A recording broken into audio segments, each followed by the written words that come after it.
Hi friends, 2025-26 budget, Kerala budget, Pinarayi സർക്കാരിൻ്റെ അവസാന ബഡ്ജറ്റായിട്ടുള്ള 2025-26 ബഡ്ജറ്റിനെ കുറിച്ചാണ് നമ്മൾ ഇവിടെ ആദ്യ സെക്ഷൻ കൈകാര്യം ചെയ്തത്. ഈ സെക്ഷൻ കാർഷിക മേഖലയെ അവഗണിച്ച ബഡ്ജറ്റ് ആണ് നമ്മളിവിടെ മനസ്സിലാക്കാൻ പോകുന്നത്.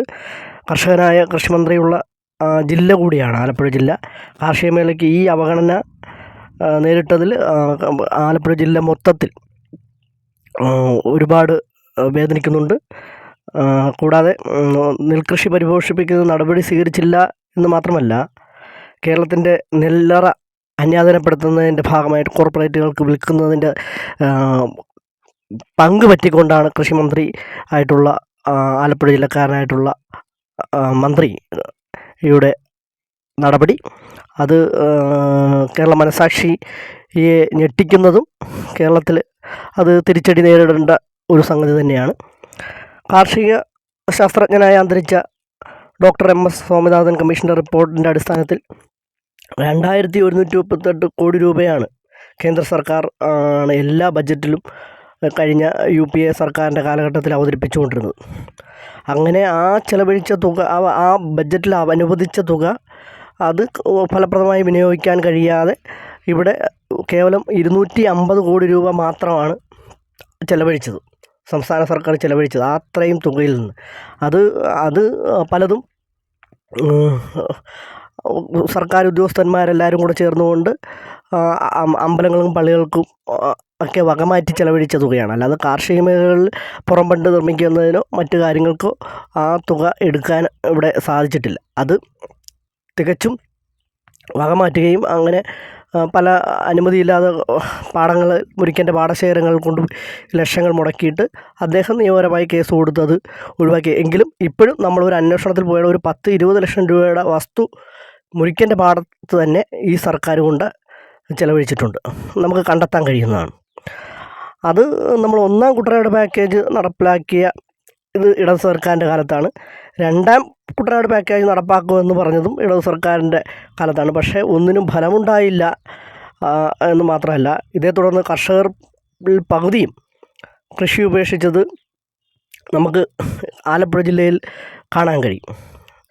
54,000 ഹെക്ടർ വരുന്ന കുട്ടനാട്ടിലെ നെൽപ്പാടങ്ങളിൽ 100 മേനി ഭക്ഷ്യോൽപാദനം നടന്നിരുന്ന സംസ്ഥാനത്ത് വർഷങ്ങളായി ഉൽപ്പാദന ചെലവ് ഗണ്യമായി കൂടുകയും ഉൽപ്പന്നത്തിന് ന്യായവില ലഭിക്കാതാവുകയും ചെയ്തതോടെ നെൽകൃഷി നേർപകുതിയായി ചുരുങ്ങി കേവലം 27,000 ഹെക്ടറിലാണ് ഇന്ന് കുട്ടനാട്ടിൽ നെൽകൃഷി ഉള്ളത്. അത് നമ്മൾ കുട്ടനാടിൻ്റെ ആ ഭാഗങ്ങളിലൂടെ സഞ്ചരിക്കുമ്പോൾ കാണാം. കർഷകരോടും അവിടെയുള്ള കർഷക പാടശേഖര സമിതിയോടൊക്കെ നമുക്ക് തിരക്കി കഴിഞ്ഞാൽ കൂലി വർധനവ് നമ്മുടെ ഈ സർക്കാരിൻ്റെ കാലഘട്ടത്തിലാണ് ലേബർ കമ്മീഷണറുടെ കാര്യാലയത്തിൽ കാർഷിക വ്യവസായ സമിതിയിൽ കാർഷിക മേഖലയിലെ തൊഴിൽ കൂലി വർദ്ധിപ്പിച്ച് തീരുമാനം കൈക്കൊണ്ടിരുന്നു. ഇതിൻ്റെ പശ്ചാത്തലത്തിൽ കൃഷി സീസണിലെ കൂലി ഇനത്തിനുള്ള ചിലവിനേക്കാൾ ഏക്കറിന് ചുരുങ്ങിയത് 2,000 രൂപ അധികമായി ചിലവഴിക്കേണ്ടി വരുമെന്ന് ആണ്.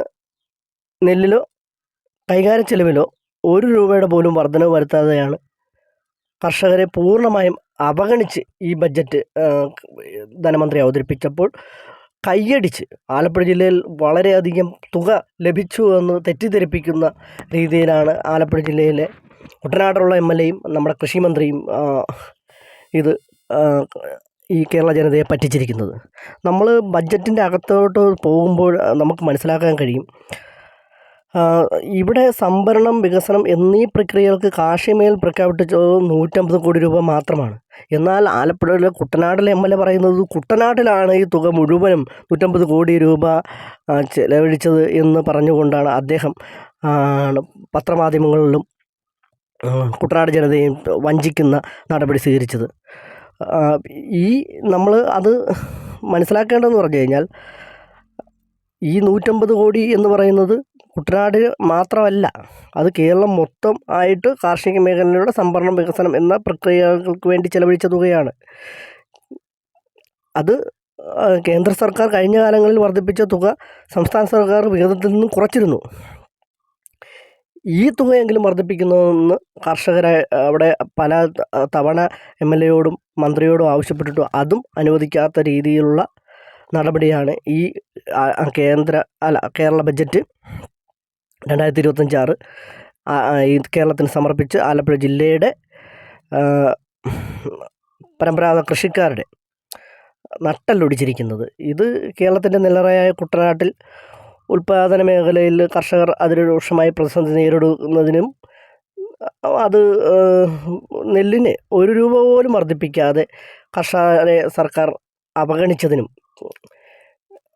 ഒക്കെ ഈ നമ്മൾ മനസ്സിലാക്കേണ്ടതെന്ന് പറഞ്ഞു കഴിഞ്ഞാൽ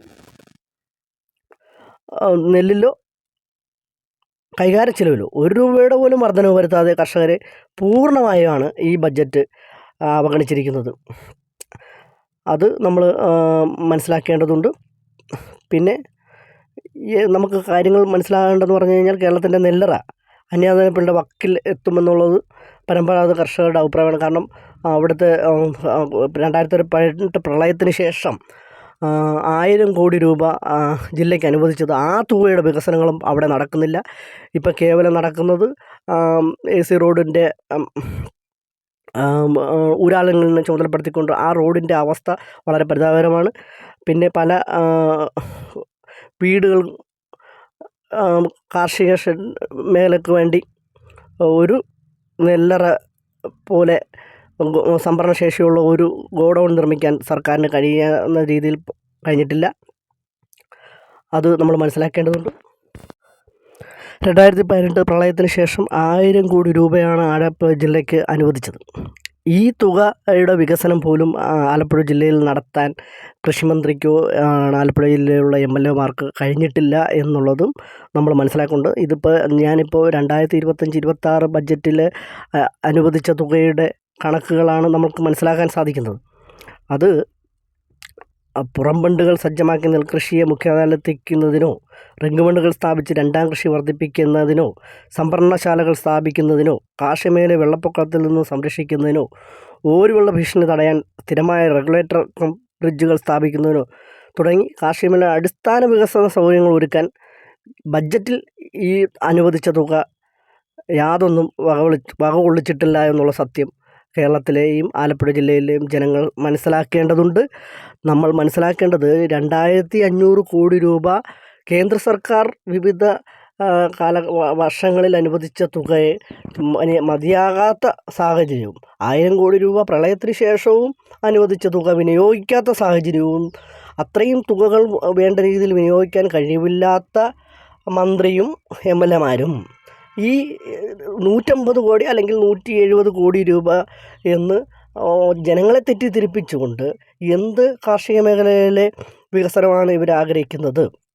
നമ്മൾക്ക് ആലപ്പുഴ ജില്ലയുടെ കുട്ടനാട് പ്രദേശങ്ങളിലൂടെ സഞ്ചരിച്ചു കഴിഞ്ഞാൽ അവിടെയുള്ള ഒരു ലോണിൻ്റെ കാര്യത്തിനോ ബാങ്കുകളെ സമീപിച്ചാൽ ആ പ്രളയത്തിന് ശേഷം അവർ തീർത്തും അവഗണിക്കുന്നതാണ് തരത്തിലാണ് പറയുന്നത്. നമുക്കവിടെ ആ സ്ഥലം കുട്ടനാട് പ്രദേശത്തിലെ സ്ഥലവാസികൾ അനുഭവിക്കുന്ന വേദനകൾ, അത് കേരളത്തിൻ്റെ വേദനകൾ കൂടെയാണ്. കേരളത്തിൻ്റെ നെല്ലറയ്ക്ക് വളരെയധികം കോട്ടം തട്ടുന്നതാണ്. ഇത് കോർപ്പറേറ്റുകൾക്ക് കുട്ടനാട് വിൽക്കുവാനുള്ള കൃഷിമന്ത്രിയുടെയും MLAമാരുടെയും കള്ളക്കളികളും ഈ കാർഷിക മേഖലയെ അവഗണിച്ച ഈ ദുഷ്പ്രവണതയും ഈ ചിലവാക്കാത്ത തുകയുടെയും ചിലവാക്കിയ കുട്ടനാട് പാക്കേജിൽ 2010 VS അച്യുതാനന്ദൻ ഉദ്ഘാടനം ചെയ്ത ഒന്നാം കുട്ടനാട് പാക്കേജ്, ആ പാക്കേജും രണ്ടാം കുട്ടനാട് പാക്കേജും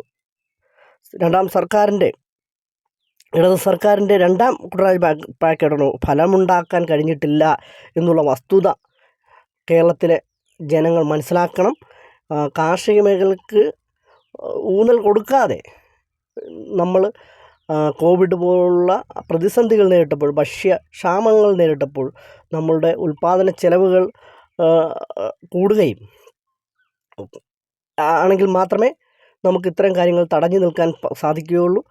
നിലവിൽ വരും കാലഘട്ടങ്ങളിൽ വരുന്ന ഇതുപോലുള്ള മാരകമായ വിപത്തുകളെ നേരിടുന്നതിന് നമുക്ക് അന്യ സംസ്ഥാനങ്ങളെ ആശ്രയിക്കണം എന്നുള്ള ഇത് ഇവരുടെ അജണ്ടയാണ്. മറ്റു മേഖലകളെ പോലെ തന്നെ ഇവിടെ വികസനത്തിൻ്റെ പേരിൽ നടപ്പാക്കുന്ന കുത്തകവൽക്കരണവും കോർപ്പറേറ്റുകളെ പ്രീതിപ്പെടുത്തുന്ന ബഡ്ജറ്റും കൃഷി ബഡ്ജറ്റിനെ അവഗണിക്കുന്നതിലൂടെ മനസ്സിലാക്കുന്നത് കേന്ദ്ര സർക്കാരിൻ്റെ അതേ നിലപാടുകൾ തന്നെയാണ്, അതേ കോപ്പി അടിച്ചുകൊണ്ട് തന്നെയാണ് ധനമന്ത്രി മുന്നോട്ട് പോകുന്നത്. കഴിഞ്ഞ 2 ബഡ്ജറ്റ് 2024 ബഡ്ജറ്റും 25 ബഡ്ജറ്റും ഈ ബഡ്ജറ്റുകളെല്ലാം നമ്മൾ മനസ്സിലാക്കുക, കേന്ദ്ര സർക്കാർ പാസ്സാക്കിയ ഈ ബഡ്ജറ്റിനെ കോപ്പി അടിക്കുന്ന പ്രവണതയാണ് ഇത്.